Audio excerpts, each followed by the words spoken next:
신비의 종교입니다. 신비라는 말을 들으면 여러분은 당장 먼저 어떤 병이 낫고 뭐 그런 이적과 기사 그런 것들을 먼저 생각하기는 쉽겠지만, 그런 차원에서 신비도 포함하고 있지만 그보다 더 크게 우리의 이해를 벗어나는 일들이 일어나고 있다라는 측면에서 기독교는 신비의 종교입니다. 이 교회에는 우리가 알지 못하는, 우리가 다 이해할 수 없는 일들이 매 순간 일어납니다. 우리가 가장 쉽게 발견할 수 있는, 여러분이 직접 겪었을 가장 큰 신비는 뭘까요? 멀리서 찾을 필요 없습니다. 여러분이 지금 이 자리에 있는 것이 신비입니다. 인정이 되세요? 당장 여러분이 물론 뱃속에서부터 교회를 다니는 분이라면 좀 그 감흥이 덜하겠지만, 교회 안 다니시다가 지금 그 전 같았으면 지금 이 시간에 술 기운에 계속 자고 있었을 그런 시기를 보내다가 교회 오신 분들은 충분히 공감할 거예요. 아, 신비다. 내가 어떻게 지금 이 자리에 있을 수가 있지? 그런 생각 드시면 할 거예요. 아주 격하게 끄덕이는 건 제가 봤습니다. 오늘 본문은 그 이야기를 다루고 있습니다. 지난주에 우리는 때가 찼고 하나님의 나라가 가까이 왔으니 회개하고 복음을 믿으라는 말씀이 이제 너희가 다스리는 세상, 너희가 왕된 세상, 너희 스스로를 살아가는 세상, 그래서 죄와 죽음이 왕노릇하는 세상, 더 이상 살아볼 필요 없다. 그 결과 이제 뻔하지 않냐? 죽음이다. 모든 것이 다 죽음이다. 모든 것이 다 덧없다. 그러니 이제 돌이켜라. 나에게 돌아와라. 나를 사랑해라. 내가 나의 나라, 나의 통치를 예수를 통하여 보낸다 라고 했었죠. 그 선언 뒤에 바로 오늘 본문이 주어지죠. 보세요. 이제 그 방식 버리고 새로운 방식으로, 이제 그 삶 버리고 새로운 삶으로 돌이켜라 라고 했으니 뭘 제시를 해야겠죠? 새 상품이 왔어요. 새 상품이 출시됐어요. 그럼 여러분 뭘 먼저 해야 돼요? 홍보를 해야죠. 홍보할 때 제일 좋은 방법이 뭐죠? 요즘에 많이 하죠. 체험단 모집. 그 하늘나라, 이제 죽음으로 귀결되는 그 죄와 죽음이 왕노릇하던 나라가 아니라 하나님의 생명이 다스리는 나라를 선언을 했으니까 이제 그 나라 보고 듣고 경험하고 체험할 사람들을 모집해야죠. 오늘 본문은 그 체험단을 모집하는 겁니다. 우리 이 본문이 베드로와 안드레, 요한과 야고보, 예수님의 거의 최측근, 가장 수제자급에 해당되는 제자들을 부르는 장면이라서 이 제자들을 부르는 장면이 마치 하나님의 나라의 동역자, 하나님의 나라 일꾼을 부르는 것이라고만 생각하기가 쉽습니다. 나중엔 그렇게 되겠지만, 하지만 이 마가복음 문맥에서는 제자들은 동역자가 아니라 뭐라고요? 체험단이에요. 체험단. 봐라! 이들을 보라! 이들이 어떻게 바뀌나 보라! 라는 걸 보여주는 샘플이더라고요. 제자들이. 그러나 우리는 이 마가복음의 문맥을 놓친 해석들을 계속해서 많이 들어왔었죠. 제자를 하나님의 일꾼으로, 하나님의 동역자로. 그래서 이들이 얼마나 열심히 그물을 던지고 얼마나 열심히 부지런하게 그물을 깃고 있었나 보라. 그리고 이들이 얼마나 어떤 준비가 되어 있었기 때문에 예수님이 그리스도라고, 예수님이 메시아인 것을 단번에 알아갔다. 예수님이 하나님인 것을, 하나님의 아들인 것을 알아본 것이다.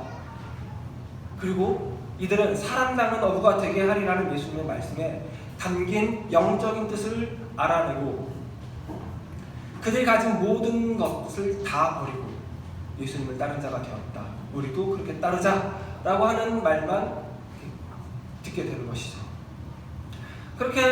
그런 해석을 듣는 우리는 크게 이렇게 양극화돼서 이렇게 받아들이죠. 하나는 저 같은 사역자들이 받을 만한, 모든 것을 다 버리고 주의 일에 헌신한 사역자입니다 라고 할 만한 말로 받아들이거나, 아니면 그거 그래 사역자들이 하면 되는 일이야 하고 나랑 상관없는 일이라고 받아들이거나, 둘 중에 하나가 돼버리고 말았습니다. 그러나 이건 그런 차원으로 주어지는 말씀이 아닙니다. 그러나 부인할 수 없는 사실은 제자들이 많은 것을 버린 것은 확실합니다. 그냥 그물을 버리고 하던 일을 버린 정도가 아니에요. 5톤 탑차와 사다리 차를 버리고 떠났다 그러면 뭘 버린 거예요? 그냥 도구만 버린 게 아니죠. 그동안 읽어놨던 모든 연락처, 사업처, 거래처 다 버린 거라고요. 베드로와 안드레 형제도 자기 소유 배가 있었고요. 요한과 야고보 형제는 그의 아버지 세베대와 함께 그가 부린 품꾼들과 함께 고기잡이 준비를 하고 있었다고요.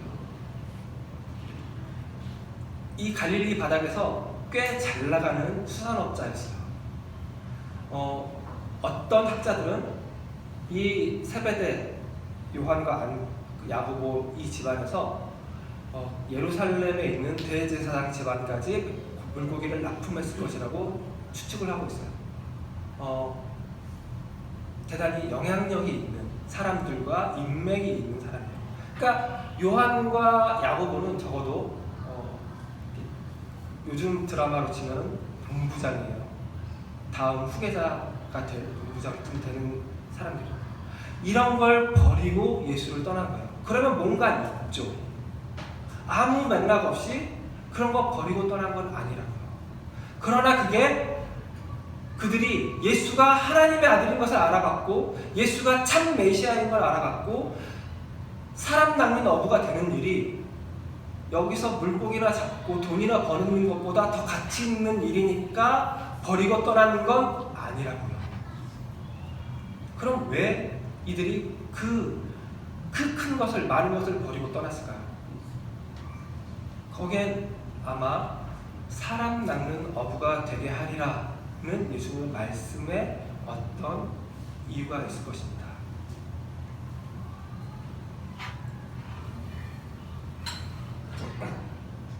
그 이유를 잘 알기 위해서는 먼저 이 시대의 역사적인 정황을 다시 한번 살펴볼 필요가 있는데요. 예수님이 이렇게 제자들을 불렀던 이 시기 대략 30년 정도 되는 때입니다. 이 시기는 이스라엘이 이방 민족의 압제하에 있던 시기, 로마의 압제 아래 있었고, 그 전에 그러니까 대략 한 60년 전부터 로마의 직접적인 통치가 시작됐고, 그 전에는 셀레코스 왕조라고 하는 헬라 문화권에 있는 왕조의 다스림을 받았습니다. 그게 한 대략 이 시기로부터 200여 년 전인데요. 이 셀레코스 왕조는 헬레니즘 문화를 전파하는데 아주 열성적인 헬레니즘의 광신도인 왕조였습니다. 그래서 유대인들이 그들의 신 여호와를 섬기는 것을 인정해주지 않고, 여호와의 성전에 제우스상을, 신상을 세우고 그게 하나님이라고 말했던 그런 아주 처참한 일을 행했던 왕조입니다. 그래서 많은 유대인들이 대단히 큰 상처를 받았고, 거기서 자살한 것이 아니라 이 이방 민족을, 여호와의 성전을 훼손한 이방 민족을 몰아내기 위해서 독립운동을 했습니다. 그래서 마카비우스 혁명이 일어났었고 어느 정도 성공을 했었지만, 그러나 이 혁명도 진압되고 계속해서 이방 민족에 철저하게 압제당하고 수탈당했던 역사가 계속해서 진행되고 있었다. 그런 시기를 200년 넘게 지냈던 민족이니까 그들에게 모든 일어난 일들은 독립과 연결지어질 수밖에 없었을 것입니다. 그리고 이들을 구원할 메시아를 기다렸을 것입니다.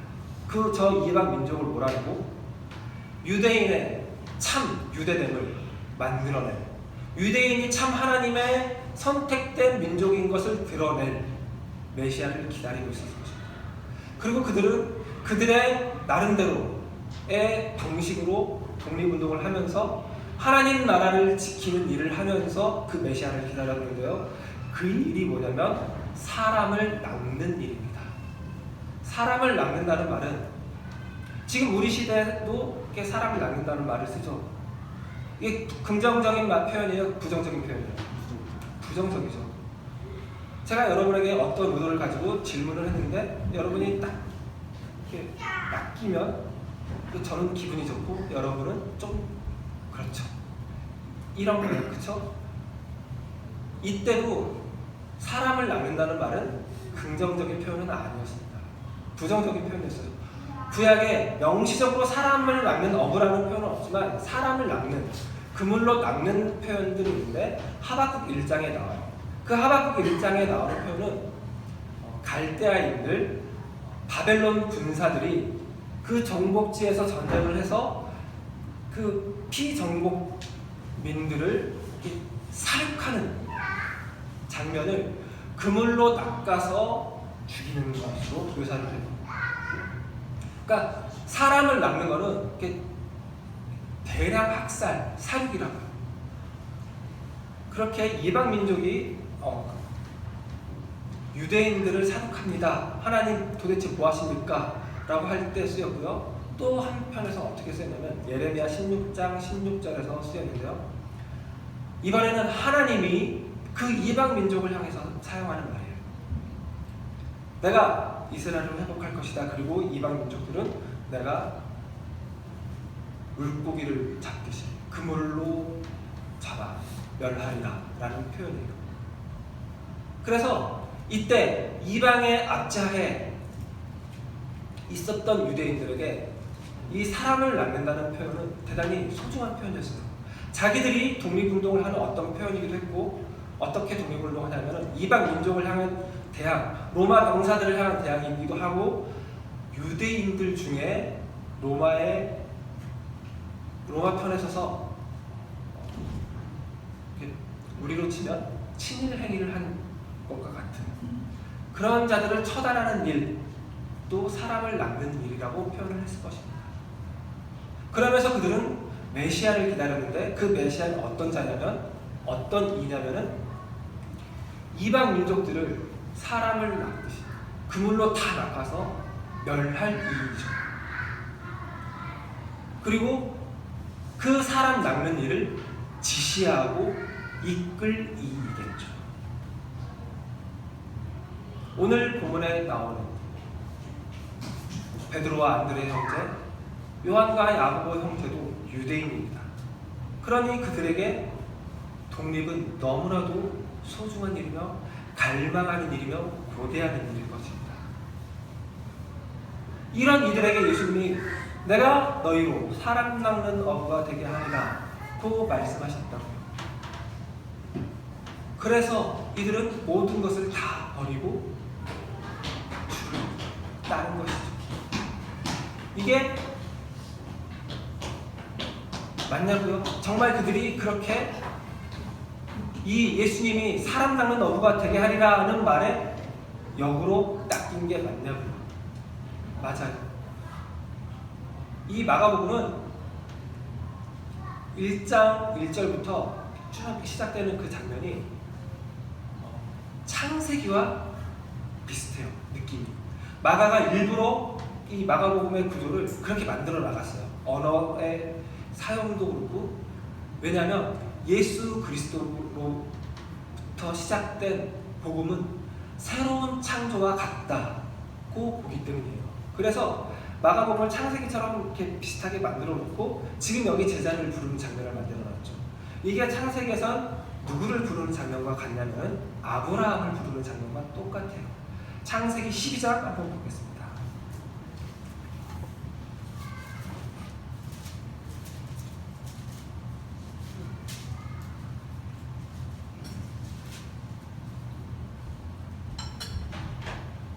창세기 12장 1절부터 3절까지 말씀 한 목소리로 읽겠습니다.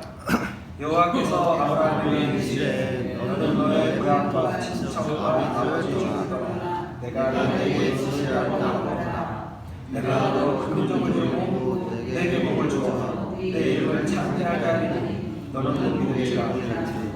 너를 축복하는 자에게는 내가 복을 주고 너를 저주하는 자에게는 내가 저주하리니 땅의 모든 족속이 너의 만나가 복을 얻을 것이라. 아브라함은 지금 이때 하나님이 이렇게 아브라함을 불렀을 때 아브라함의 나이는 75세입니다. 75인데 자식이 없어요. 지금 창세기 12장에서 아브람이라고 나오죠. 우리는 아브라함으로 바뀐 이름을 더 많이 쓰지만 지금 이때는 아브라함이에요. 아브라함은 하나님이 내가 너로 하여금 열국의 아버지, 많은 민족의 아버지가 되게 하겠다고 하면서 이제는 아브라함이라고 하지 말고 아브라함이라고 해라 라고 하면서 바꿔주신 이름이에요. 그럼 아브라함은 누가 지어준 이름이에요? 아브라함의 아버지가 지어줬겠죠. 아브라함의 아버지 데라는 그가 70살에 첫 아들을 낳았어요. 그런데 그 시기에 오래 살 때니까 70살에 낳는 것이 정상인 것처럼 느껴지겠지만 그렇지 않고 창세기 11장 마지막에 전하는 이 족보에 보면은 대부분 30에서 35 안팎의 첫째 아들을 낳았어요. 그러니까 70살에 첫 아들을 낳은 거는 상당히 늦게 낳은 거죠. 거의 2배 지난 후에 낳은 거죠. 그런데 그 첫 아들을 자기보다 먼저 보냈어요. 그러고 나서 나홀과 아브라함을 낳으면서 아브라함에게는 너는 나 같은 무자한 자, 그래서 저주받은 것 같은 자처럼 살지 말고 너는 존귀한 아버지가 되어라 하고 아브람이라는 이름을 지어줬어요. 아브람은 존귀한 아버지라는 뜻이에요. 존귀한 아버지 아브람은 그러나 그의 아버지의 갈망과 바람과는 거리가 먼 똑같이 무자한 인생을 살았던 거예요. 75가지. 그런 아브라함에게 하나님이 나타나셔서 너의 본토 친척 아비집을 떠나라. 내가 너에게 보여주는 땅으로 가라. 내가 너에게 복을 주겠다. 내가 너로 큰 민족을 이루겠다라고 약속을 하셨다고요. 그러니 아브라함이 혹할만 하죠. 그죠? 존귀한 아버지라는 이름을 가졌지만 자식이 없어요. 얼마나 그 이름이 불릴 때마다 창피해 죽겠어요. 그죠? 그러니 하나님이 그렇게 약속하신 약속 좋다고 따라 나설만 했겠죠. 그러면 우리의 기대는 뭐냐면 당연히 하나님이 그렇게 큰 민족을 이루겠다고 약속을 했으니까 바로 그 땅에 도착하자마자 아들을 쑥쑥 낳고 아들이 12 막 24 그렇게 낳아야 되겠죠. 그러나 창세기에서 전하는 아브라함의 인생은 어때요? 100살이 될 때까지 아들을 못 낳았다고요. 100살이 될 때까지 하나님이 그 약속을 안 이뤄준 것처럼 보였다고요. 100살이 돼서야 이삭을 낳았고 그런데 그 이삭도 바치라고 했다가 그런 삶을 살았다고요. 그리고 아브라함이 죽었는데 자기가 큰 민족의 조상이 된 걸 보고 죽었어요? 어땠어요? 아니에요. 그는 그의 약속이 성취된 걸 못 보고 죽었어요. 하지만 우리는 알죠. 아브라함이 정말 많은 민족의 아버지가 된 걸 알죠.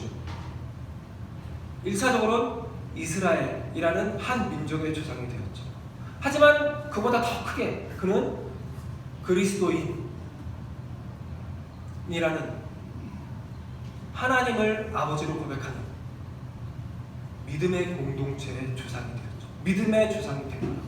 정말 그는 하나님의 약속대로 믿음의 조상, 많은 민족의 아버지가 되었던 거예요. 하나님이 아브라함을 낚았어요. 그 아브라함의 그 절망스러운 그 상황에서 아브라함이 혹할 만한 약속을 주시고 아브라함을 떠나게 해서 아브라함이 되게 하신다. 이 아브라함의 생애를 가장 성경이 잘 표현한 말은 히브리서 11장에 나오는 표현인데요. 아브라함이 갈 바를 알지 못하고 나아갔다라는 표현입니다. 갈 바를 알지 못하고 나아갔다는 것은 아브라함이 어디로 갈지 몰랐다. 장소적인 표현이 아니라 하나님이 그에게 하신 약속을 하나님이 어떻게 이루실지, 그의 인생을 어떻게 만들어 가실지 알지 못하고 갔다는 표현입니다. 제자들도 똑같아요. 이 제자들이 이 마가복음 이제 뒤 더 읽어보면 확실해지지만, 제자들은 예수님이 하나님인 것을 절대 알아보지 못했어요. 언제까지 알아보지 못하냐면 예수님이 죽고 나서 부활하실 때까지 알아보지 못해요. 그래서 당연히 사람 낳는 어부가 되게 하려는 말씀이 어떤 영적인 의미를 가진, 사람을 살리는 일이 될 것이라는 말, 당연히 모르죠. 이 사람 낳는 어부가 되게 하려는 말을 자기 문화에서, 자기 역사에서, 자기 상황에서 자기 나름의 어떤 해석을 한 거라고요. 자기가 갈망했던, 자기가 고대했던 이스라엘의 독립이라는 그 정황 속에서 해석을 한 거라고요. 그래서 그들은 그 모든 것을 버리고 떠났죠. 왜요? 메시아가 이방 민족을 몰아내고 세워진 나라에서 얻을 것이 갈릴리 바다에서 낚시질하면서 얻을 것보다 확실히 크기 때문이죠. 이걸 요구하는 장면이 뒤에 보면 나와요. 그들 나름의 계산이 있었다고요.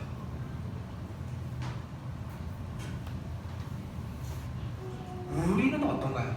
다시 한번 물어보죠. 여러분 교회에 왜 나오기 시작했어요? 어떤 이유로 교회를 나왔죠? 지금 이 시간에 새벽 4시에 챔피언스 리그 결승전 보고 피곤해 죽겠지만 그럼에도 불구하고 나온 이유가 뭐예요?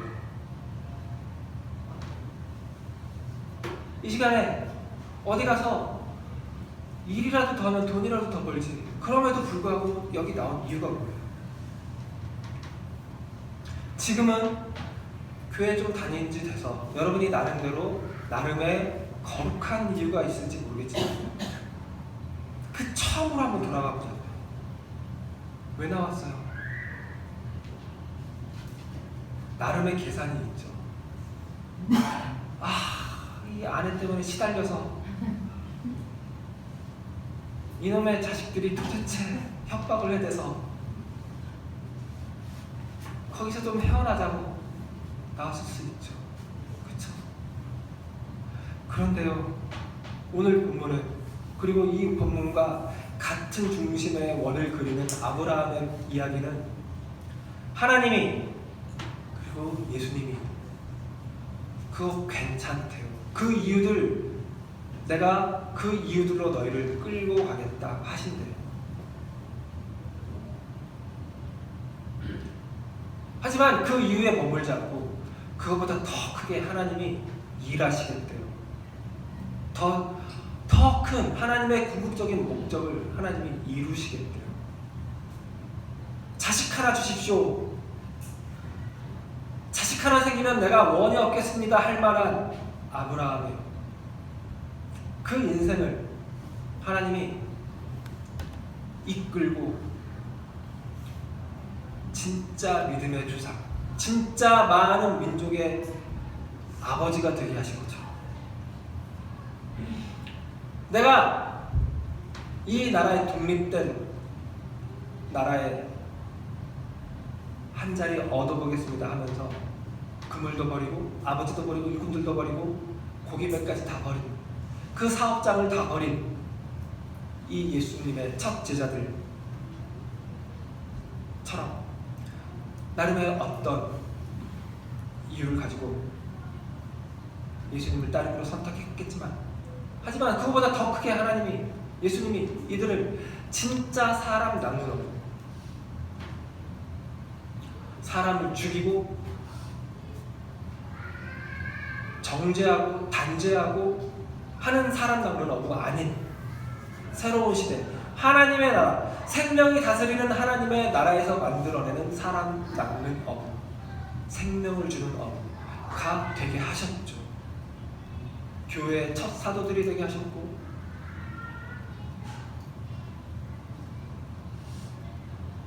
환난에 핍박에 힘들어하는 성도들을 위로하기 위해 죽음을 마다하지 않고 로마로 들어간 베드로가 되었죠. 그렇게 하신 것처럼 하나님이 우리에게도 우리의 나름의 어떤 처음 가졌던 우리의 계산, 하나님이 아주 외면하지만은 않는다. 너 그렇게 나오면 안 돼. 그런 이유로 교회 나오지 마. 하지 않으시고 하나님이 그보다 더 크게 하나님이 역사하신다고요. 그래서 우리 기독교는 신비의 종교예요. 그 신비로운 일이 매 순간 매 순간 우리 삶에서 일어나고, 우리가 그 신비로 모인 이 순간, 이 예배 가운데서 그 신비가 발생합니다. 어때요? 우리 기독교 매력적이죠. 그 신비 속에 우리의 삶이 펼쳐지고 있다고요. 그 신비 속에서 우리의 삶이 우리도 알지 못하는, 우리가 갈 바를 알지 못하고 나아가는 그 방향으로 우리를 이끌어 간다고요.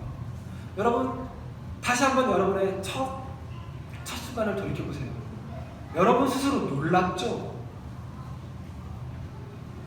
하지만 이 정도가 끝이 아니에요.